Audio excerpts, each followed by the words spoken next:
السلام علیکم ورحمۃ اللہ وبرکاتہ۔ میں ہوں عبدالستار اور میں اس وقت موجود ہوں نبی پاک محمد مصطفیٰ صلی اللہ علیہ وسلم کے پاکیزہ اور مقدس شہر مدینہ منورہ میں، اور میں جس جگہ کھڑا ہوں یہ جگہ ہے احد کا میدان، اور میرے پیچھے جو آپ کو پہاڑی نظر آ رہی ہے یہ جبل الرما ہے، اور میں اگر پیچھے کی طرف کیمرہ گھماؤں گا تو آپ کو احد پہاڑ نظر آئے گا۔ یہ احد پہاڑ ہے، اور یہ بالکل پاس میں جو آپ کو مسجد نظر آ رہی ہے یہ مسجد ہے مسجد احد۔ یعنی اب میں نے تینوں چیزیں آپ کو بتا دی ہیں۔ میں تھوڑا سا اگر ڈیٹیل میں غزوہ احد کے بارے میں بات کرنا چاہوں گا تو آپ کو تھوڑا سمجھنے میں آسانی ہو جائے گی۔ یہ جبل الرما ہے، یعنی میرے سے بالکل سیدھے ہاتھ کی طرف، اور بالکل درمیان میں مسجد ہے، اور میرے اگر لیفٹ سائیڈ کی طرف بائیں ہاتھ کی طرف آپ کو نظر آئے گا تو یہ احد پہاڑ ہے، اور بالکل بیچ میں مسجد احد کے بالکل سائیڈ میں، یعنی بیچ میں ہی یہ جو آپ کو جالیوں والی ایک بلڈنگ سی نظر آ رہی ہے یہ قبرستان ہے۔ یہ وہ قبرستان جس میں شہدائے احد مدفون ہیں، سید الشہداء حضرت حمزہ رضی اللہ تعالیٰ عنہ، حضرت مصعب بن عمیر، حضرت حنظلہ اور بڑے بڑے صحابہ جو احد میں ہی شہید ہوئے تھے۔ اب میں کوشش کروں گا کہ میں اس طرف جاؤں جہاں قبرستان ہے، اور جس قبرستان میں وہ بڑے بڑے صحابہ مدفون ہیں، سید الشہداء حضرت حمزہ رضی اللہ تعالیٰ عنہ، جن کے لیے نبی پاک صلی اللہ علیہ وسلم بہت زیادہ روئے تھے، اور پھر وہی بھی نازل ہوئی تھی۔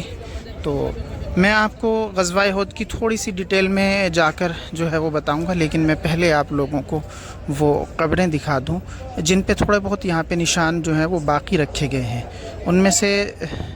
سب سے بڑی قبر جو ہے وہ سید الشہداء حضرت حمزہ رضی اللہ تعالیٰ عنہ کی ہے،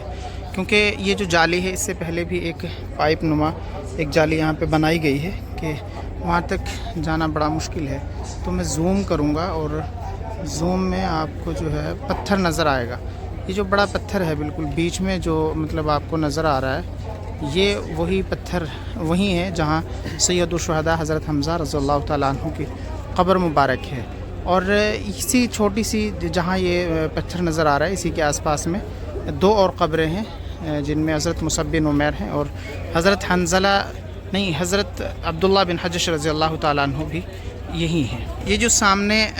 جبل الرما آپ کو نظر آ رہا ہے، جو چھوٹا ایک پہاڑ ہے جبل الرما، یہ وہ پہاڑ ہے کہ جس وقت نبی کریم صلی اللہ علیہ وسلم نے صفیں لگا دی تھی، اور غزوہ میں بالکل پوری تیاری کے ساتھ نبی پاک صلی اللہ علیہ وسلم صحابہ کرام رضی اللہ تعالیٰ عنہ اجمعین کے ساتھ اتر آئے تھے، تو آپ نے 50 تیر انداز صحاباؤں کو اسی جگہ، یعنی جہاں میں انگلی کر رہا ہوں بالکل آپ کو نظر آ رہا ہے، اسی جگہ صحابہ کرام کو مقرر کیا تھا، 50 تیر انداز صحاباؤں کو، اور ان کو آپ صلی اللہ علیہ وسلم نے یہ ہدایت بھی کی تھی کہ ہم چاہے سارے کے سارے جو ہیں وہ شہید ہو جائیں، مارے جائیں جنگ میں، اور ہماری لاشوں کو چیل کوے کھا لے، لیکن آپ کو اس جگہ سے نہیں ہلنا، کیونکہ یہ وہ جنگ کا یہ وہ پوائنٹ تھا جس کے پیچھے سے نبی پاک صلی اللہ علیہ وسلم کو پہلے سے معلوم تھا کہ خطرہ ہو سکتا ہے کہ کفار جو ہیں پیچھے کی طرف سے بھی حملہ کر سکتے ہیں۔ تو صحابہ کرام وہاں پہ جمع رہے، اور اس سے پہلے کہ میں تھوڑی سی تفصیل بتا دوں کہ جس وقت نبی پاک صلی اللہ علیہ وسلم مدینہ منورہ سے ادھر تشریف لا رہے تھے جنگ کے میدان کی طرف، تو 1000 کے قافلے کے ساتھ آپ تھے، اور 3000 سے زائد کے ساتھ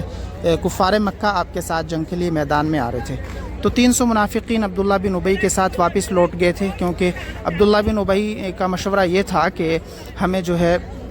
مدینے میں رہ کے لڑنا ہے، ہم مدینے سے باہر نہیں لڑیں گے، مدینے سے باہر ہم جنگ نہیں کریں گے۔ تو صحابہ کے ساتھ نبی پاک صلی اللہ علیہ وسلم نے مشورہ کیا، اور مشورے میں طے ہوا، کیونکہ بدر کے بعد بہت سارے صحابہ جو ایمان میں داخل ہوئے تھے ان کا جذبہ ایمانی بھی تھا، اور نبی پاک صلی اللہ علیہ وسلم نے صحابہ کے ساتھ جو مشورہ کیا اس میں یہی طے پایا گیا کہ نہیں، ہم مدینے سے باہر احد پہ جا کے جنگ لڑیں گے۔ تو بیچ میں ایک مسجد زرا پڑتی ہے، چھوٹی سی ایک مسجد ہے، میں دکھاؤں گا وہ مسجد بھی آپ کو۔ اس جگہ نبی پاک صلی اللہ علیہ وسلم نے اپنا جنگی لباس پہنا، اور آپ جب اس طرف موو کرے اور آپ اس طرف چلنے لگے تو عبداللہ بن ابی اپنے 300 آدمیوں کے ساتھ واپس لوٹ گیا، اور 700 صحابہ بچ گئے، جن میں سے بھی 2 قبیلے ایسے تھے، 2 خاندان کہ جن کے بھی قدم ڈگمگانے لگے، لیکن پھر اس کے بعد وہ ثابت قدم رہے، اور وہ جنگ میں نبی پاک صلی اللہ علیہ وسلم اور صحابہ کے ساتھ اسی طرح ثابت قدمی کے ساتھ رہے۔ تو 50 تیر انداز صحابہ اس جگہ مقرر تھے جس جگہ یہ لوگ کھڑے ہوئے ہیں۔ تو جب صحابہ کرام نیچے اس طرف جنگ ہو رہی تھی جہاں میں ہوں میدان میں، ایریا آپ کو پوری جو جگہ جہاں آپ کو چاروں طرف لوگ ہی لوگ نظر آ رہے ہیں، بھیڑ ہی بھیڑ اس وقت نظر آ رہی ہے، اور یہ تمام وہ لوگ ہیں جو شہدائے احد کے لیے یہاں آئے ہیں، اور جو حضرت حمزہ رضی اللہ تعالیٰ عنہ کی قبر ہے، یا احد کا وہ میدان ہے، یا احد کا وہ پہاڑ ہے جس کے لیے نبی پاک صلی اللہ علیہ وسلم نے کہا ہے کہ احد جو ہے بہت اچھا پہاڑ ہے، آپ کو اس سے محبت تھی، اس جگہ یہ لوگ تشریف لائے ہیں۔ تو بالکل احد کے اس جگہ جہاں ہم کھڑے ہیں یہاں یہ میدان جنگ تھا، اور یہاں پہ جنگ ہو رہی تھی۔ تو شروعات میں ہی جیسے ہی جنگ شروع ہوئی تو صحابہ کو برتری حاصل ہونے لگی، مسلمانوں کو، اور جب برتری حاصل ہونے لگی تو قریب یہ تھا کہ شاید مسلمان فتح پا گئے۔ تو پھر اس طرف سے یہ ہوا کہ جس طرف یہ پہاڑ ہے یعنی جبل الرما، یہاں سے صحابہ نیچے اتر آئے۔ جیسے ہی یہ صحابہ نیچے اترے تو اس طرف سے جو کمانڈر تھے، یعنی پورے قافلے کو لیڈ کرنے والا تو ابو سفیان تھا جو بعد میں ایمان میں داخل ہو گئے تھے، لیکن جو جنگجو تھے سب سے بڑے وہ خالد بن ولید تھے، اور خالد بن ولید اس وقت ایمان میں داخل نہیں ہوئے تھے، وہ جنگجو شروع سے ہی تھے۔ تو خالد بن ولید 100 گھوڑوں اور اپنے پورے قافلے کے ساتھ اس طرف سے، یعنی جس طرف میں اشارہ کر رہا ہوں اس طرف سے وہ اس طرف آئے ہیں، یعنی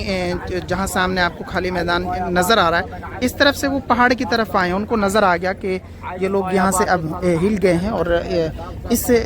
جو ہے یہ جو پوائنٹ ہے جہاں ان کو نبی پاک صلی اللہ علیہ وسلم نے کھڑا کیا تھا اس سے نیچے اتر آئے ہیں۔ تو پھر انہوں نے پیچھے سے آ کر 100 گھوڑے اور اپنے پورے قافلے کے ساتھ جو ہے وہ حملہ کر دیا۔ جیسے ہی انہوں نے حملہ کیا تو پھر مسلمانوں کی جیت جو ہے وہ شکست میں بدل گئی، اور بڑا جو ہے وہ نقصان ہو گیا۔ میں نے پہلے بھی بتایا تھا کہ سب سے بڑا نقصان یہی تھا کہ سید الشہداء حضرت حمزہ رضی اللہ تعالیٰ عنہ جو نبی پاک صلی اللہ علیہ وسلم کے بہت پیارے چچا تھے وہ بھی شہید ہو گئے، اور مصعب بن عمیر رضی اللہ تعالیٰ عنہ شہید ہو گئے، حضرت حنظلہ شہید ہو گئے، عبداللہ بن عجش، بڑے بڑے صحابہ 70 جو ہیں وہ شہید ہو گئے۔ کفار کے اندر بھی آگ اس وقت بھڑکی ہوئی تھی کیونکہ اس سے پہلے وہ بڑی شکست کھا چکے تھے، اور جنگ بدر میں ان کے 70 آدمی قتل ہوئے تھے، جن میں عتبہ بن ابی بھی ہو گیا تھا قتل، ولید بن مغیرہ جو خالد بن ولید کے والد تھے وہ بھی قتل ہو گئے تھے، اور ان کا بڑا سردار ابو جہل بھی وہاں پہ مارا گیا تھا۔ تو وہ اس کے غصے میں تھے پورے، اور پھر یہ اس طریقے سے یہ جنگ ہوئی، اور یہ جنگ کس طریقے سے شکست میں بدل گئی میں نے پوری تفصیل جو ہے وہ آپ کو بتا ہی دی ہے۔